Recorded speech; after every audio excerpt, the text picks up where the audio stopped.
93.5 red FM पे एक कहानी ऐसी भी सीजन 2 प्रवीण के साथ। हेमंत को म्यूजिक का बहुत शौक था। कई दिनों से पैसे बचा रहा था एक अच्छा म्यूजिक प्लेयर खरीदने के लिए। एक अच्छी सेकेंड हैंड चीजों की दुकान का पता चलते ही वहां पहुंचा और एक महंगा मॉडल काफी सस्ते में मिला तो झट से उसने खरीद लिया। हेमंत की तो मानो जैसे लॉटरी लग गई थी। दुकान पे उसने चेक किया तो साउंड वगैरह सब उसे काफी पसंद आया। खुशी खुशी MP3 प्लेयर लेकर हेमंत घर पहुंचा और नए हेडफोन लगा के गाने सुनने को उसे ऑन किया तो शायद कुछ प्रॉब्लम होगी। यही सोच के एक बार ऑफ करके दोबारा उसे ऑन किया, लेकिन कोई फायदा नहीं हुआ। हेमंत दिन भर का थका हारा था, इसलिए सोचा कि पहले नहा धोकर फ्रेश हो ले। नहा धोकर निकला तो उसने देखा कि MP3 प्लेयर की LED जल बुझ रही थी। हेडफोन्स में दबी दबी म्यूजिक की आवाज भी आ रही थी। हेडफोन उठाकर कान से लगाया तो बिल्कुल साफ साफ हेमंत को अपना पसंदीदा गाना सुनाई दिया। मुस्कुराते हुए गाना सुनते सुनते उसने नेक्स्ट बटन दबाया तो अगला गाना भी उसका फेवरेट ही निकला। मस्ती में उसने नेक्स्ट बटन दबाया तो फिर से उसी का पसंदीदा गाना बजा।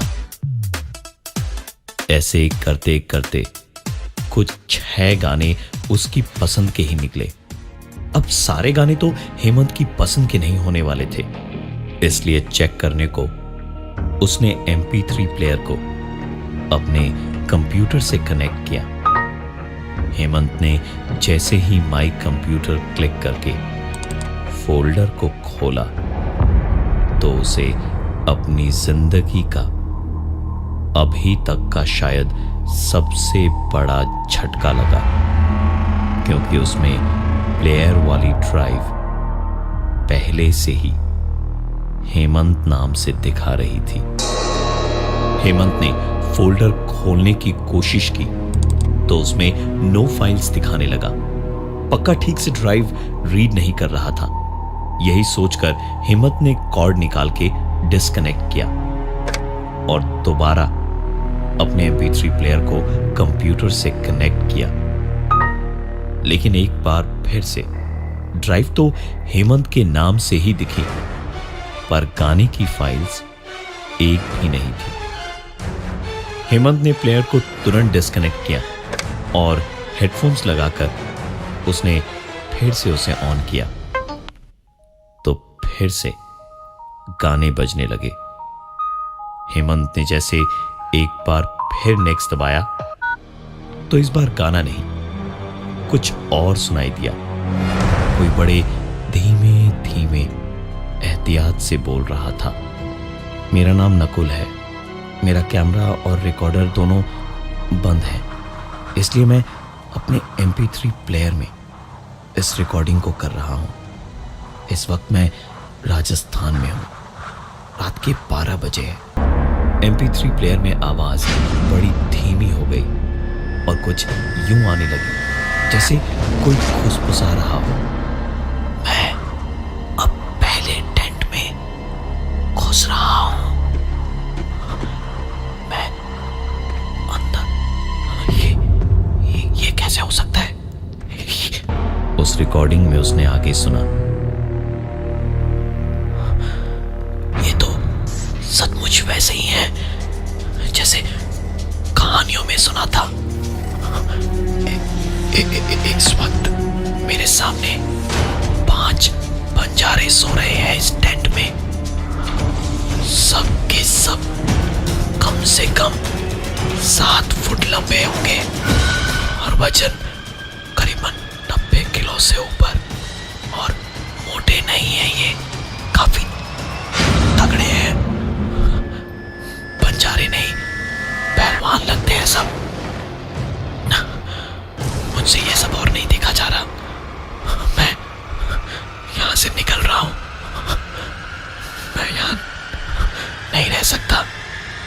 उस रिकॉर्डिंग के अनुसार नकुल जैसे ही पलटकर वहां से भागने को हुआ तो उसके कदम एक आवाज से रुक गए। नकुल ने पीछे पलट के देखा तो टेंट के अंदर 5 बंजारे उठकर बैठे हुए थे और उसे बड़ी बड़ी आंखों से घूर रहे थे। रिकॉर्डिंग में आगे नकुल की आवाज में रिकॉर्ड था,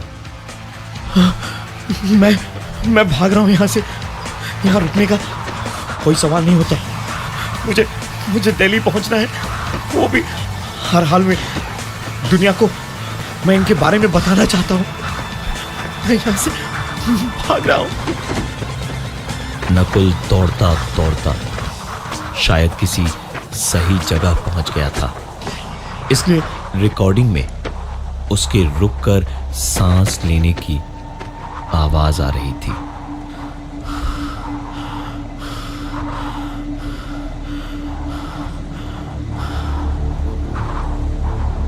लेकिन कोई फायदा नहीं था इसका, क्योंकि शायद वो रेत पर गिर गया था। बचाओ मुझे। ये चीख और इसके बाद की आवाज नकुल की ही थी। बचाओ मुझे, कोई बचाओ। ये मुझे मार डालेंगे, मुझे बचाओ। ये मुझे पैरों से घसीट रहे हैं, कोई प्लीज बचाओ।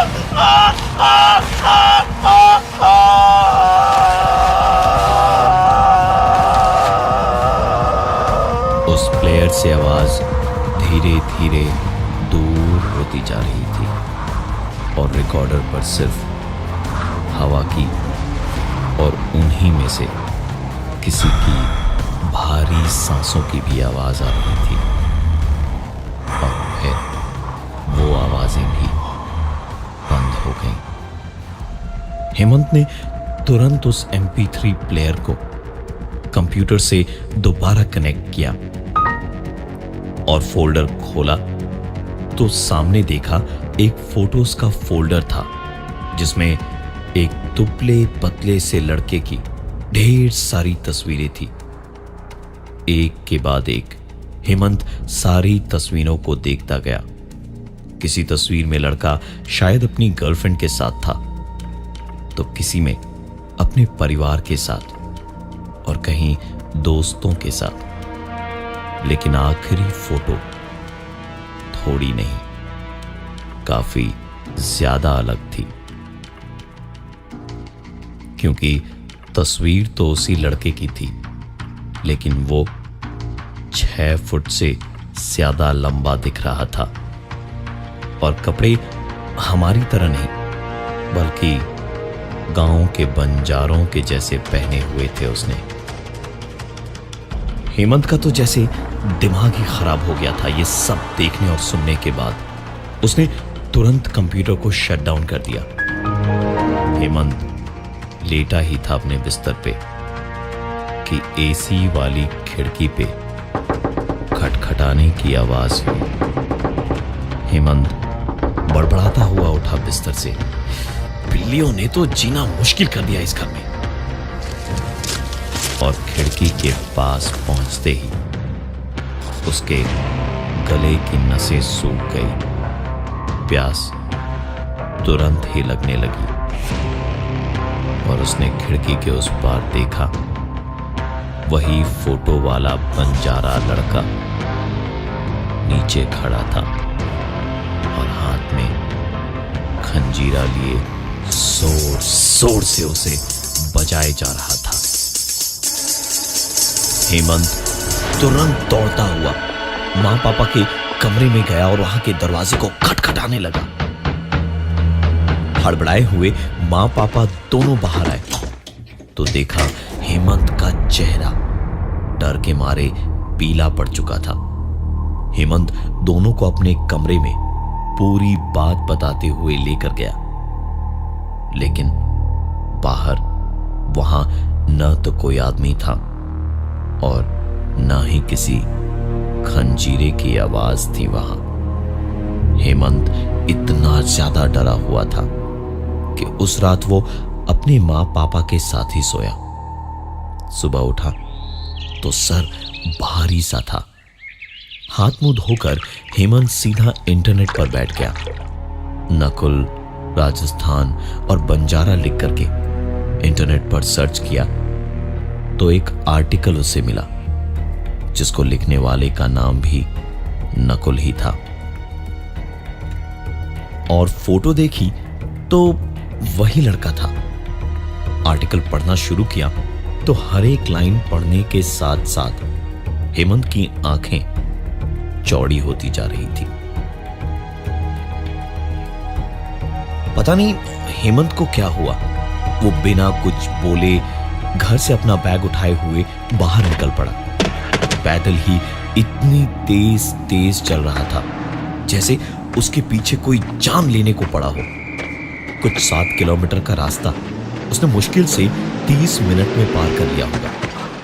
और पूरे वक्त ऐसा लग रहा था जैसे कोई है जो उसके लाख चाहने के बावजूद उसे उसकी मर्जी से चलने नहीं दे रहा है।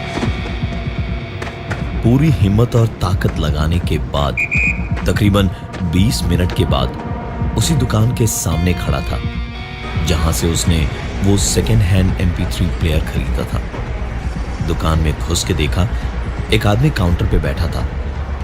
हेमंत ने उससे पहले तो धीमे धीमे पूरी बात बताई और फिर उस आदमी से कहा, अंकल मुझे मेरे पैसे वापस कर दीजिए और ये आपका MP3 प्लेयर अपने पास में ही रखिए।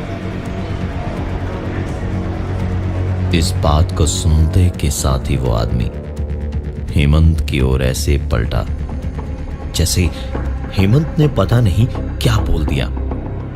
उसने धीरे से अपना चेहरा ऊपर उठाया और हेमंत से कहा, बेका हुआ सामान और खरीदी हुई जान हम वापस नहीं करते।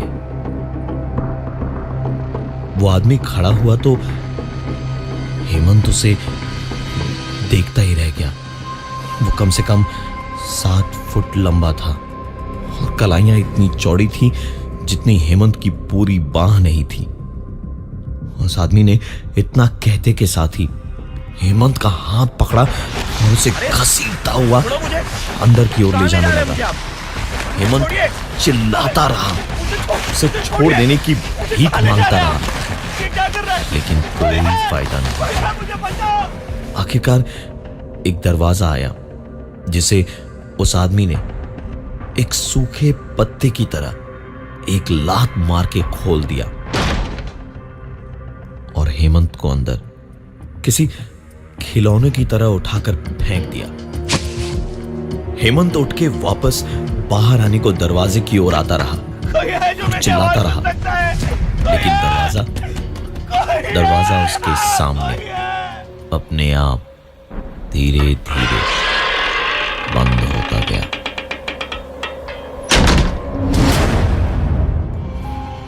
कुछ ही देर के बाद हेमंत को ऐसा लगा जैसे वो बेहोश हो रहा है। उसकी पलकें भारी होते होते एकदम से बंद हो गई और वो बेहोश हो गया। कितना वक्त बीता पता ही नहीं चला, लेकिन जब होश आया तो उसे बेहद गर्मी लग रही थी। दूर कहीं से एक तारा बजने की आवाज आ रही थी। हेमंत ने धीरे धीरे आंखें खोली तो ऊपर मंडराते हुए भूख से चीखते ढेर सारे बाज दिखाई दे रहे थे। नीचे तपती हुई गर्म रेत थी और ऊपर बाजों के ऊपर चमकता हुआ बेहद गर्म सूरज था। हेमंत घर से मीलों दूर इस वक्त रेगिस्तान में पड़ा था। आंख खुली और पलट के देखा, काफी दूर तक का इलाका इधर उधर बिखरी पड़ी हड्डियों से भरा पड़ा था। हेमंत एक झटके से उठ तो गया, लेकिन बदन में ताकत बिल्कुल भी नहीं थी। वहां से भागे तो कैसे, जान बचाकर निकले तो कैसे निकले। हेमंत इसी उधेड़-बुन में था कि दूर से एक आदमी हाथ में कुछ लिए हुए उसकी ओर आता दिखाई दिया। जैसे जैसे वो आदमी करीब आ रहा था, हेमंत दिल ही दिल खुद को कोसने लगा कि क्यों उसने उस आदमी को आवाज दी, क्योंकि वो आदमी करीब 7 फुट लंबा था, चादर ओढ़े हुए, दौड़ता हुआ हेमंत की तरफ जैसे जैसे आ रहा था। तो उसमें और मौत में कोई फर्क नहीं लग रहा था। और हेमंत के करीब आके एकदम से वो आदमी रुक के खड़ा हो गया, चेहरे से चादर हटाई तो ये वही लड़का था, नकुल। हेमंत ने पीछे पलट कर देखा तो दूर उसे एक टेंट दिखाई दे रहा था। वो उठ के उस टेंट की ओर भागा। भागते भागते उसने देखा कि नकुल खड़ा खड़ा उसे चुपचाप देख रहा था। हेमंत दौड़ता हुआ उस टेंट में घुस के बोला, बचाओ मुझे, प्लीज मुझे बचा लीजिए, प्लीज, मेरे पीछे एक बंजारा पड़ा है। लेकिन अपनी बात को हेमंत पूरा नहीं कर पाया, क्योंकि उसके सामने उस टेंट में करीब 6 लोग थे, लंबे, तगड़े और बंजारों के कपड़ों में। हेमंत उस टेंट से हड़बड़ी में गिरता पड़ता बाहर निकला तो देखा चारों तरफ अंधेरा हो चुका था। चांद की रोशनी में सुनहरी रेत पे दूर दूर तक उसे ढेर सारे टेंट दिखाई दे रहे थे और खंजीरे और एक तारे की आवाज तेज होती जा रही थी। हेमंत टेंट से दूर उल्टी ओर भागने लगा, हांफते हांफते भागते भागते किसी तरह आगे तक पहुंचा तो जैसे किसी ने उसे जोर का धक्का दिया और हेमंत रेत में गिर पड़ा। हेमंत उठकर भागे, इससे पहले ही किसी ने उसे पैरों से पकड़ा और वापस उन टेंट्स की ओर घसीटने लगा और गूंजती रही तो सिर्फ हेमंत की चीखें और बस एक आखिरी चीख।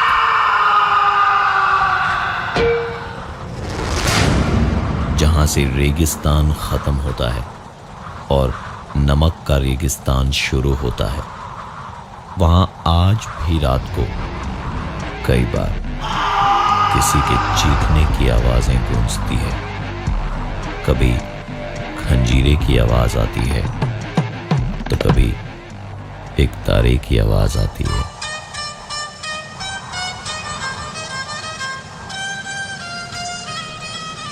आज की तारीख में वो MP3 प्लेयर फिर से किसी दुकान में अपने किसी नए खरीदार का इंतजार कर रहा है। मैं हूं प्रवीण और ये थी आज की एक कहानी ऐसी भी।